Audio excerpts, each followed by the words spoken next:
Kabar buruk nih untuk pengguna pinjaman dan juga pengguna KPR. Nah, Bank Indonesia baru saja menaikkan tingkat suku bunga 0,75% dalam 2 bulan terakhir. Awalnya 0,5%, lalu 0,25%. Jadi, suku bunga acuan ini sebenarnya punya dampak positif dan juga dampak negatif.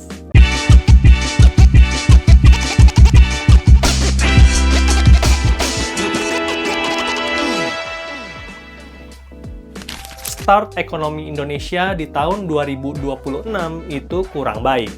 IHSG crash, kurs naik, dan di sini pemerintah serta Bank Indonesia punya andil dan punya remote control untuk menjaga ekonomi tersebut agar tidak makin susah.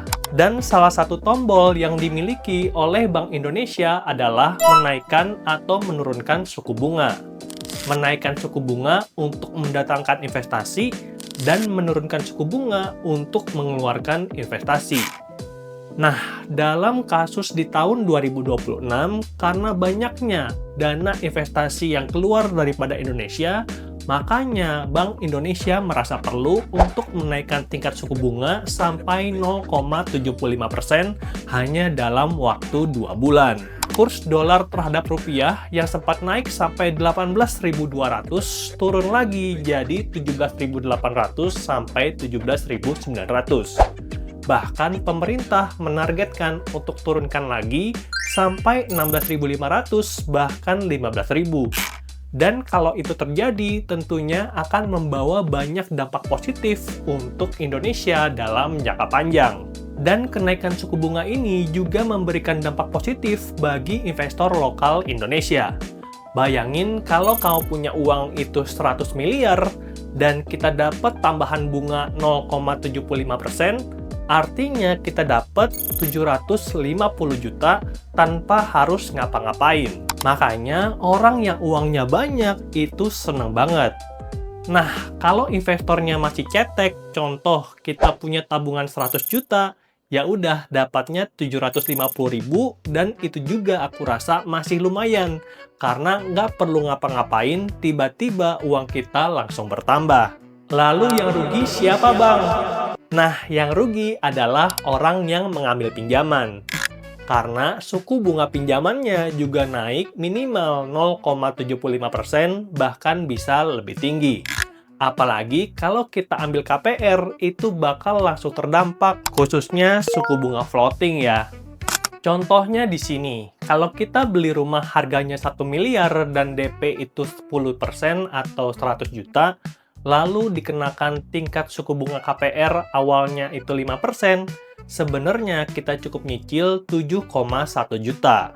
Tapi kalau suku bunga naik jadi 6%, kita perlu nyicil 7,6 juta. Tiap bulan pengeluaran tambah 500.000. Dan ini setara 6 juta per tahun. Nah, tentu 6 juta bukan uang yang sedikit ya. Tadi kita lihat sisi investor cuma dapat 750.000, sedangkan di sisi peminjam keluarnya lebih banyak 6 juta. Jadi suku bunga naik itu bagus atau jelek bang? Oke, tadi aku udah jelaskan ya, kalau suku bunga naik itu bisa jadi kabar baik, bisa jadi kabar buruk. Kabar baik untuk investor, kabar buruk untuk orang yang minjam. Makanya kalau kamu mau ambil KPR dan juga ambil pinjaman di tahun 2026, kita perlu persiapan yang lebih matang. Perlu perencanaan, dan aku ada ngeluarin beberapa produk seperti kalkulator KPR, roadmap nabung rumah pertama, juga kalkulator total biaya buat kamu yang mau ngitung apakah uangmu sekarang udah cukup untuk DP rumah pertama atau tidak. Nah, semua ini adalah bonus kalau kamu beli e-buku yang aku jual dengan harga murah banget, cuman 149.000. Linknya ada di deskripsi, dan kalau kamu mau nanya-nanya dulu juga boleh, langsung aja tinggalin di kolom komentar. Oke, semoga videonya bermanfaat dan sampai jumpa di video yang berikutnya. Bye!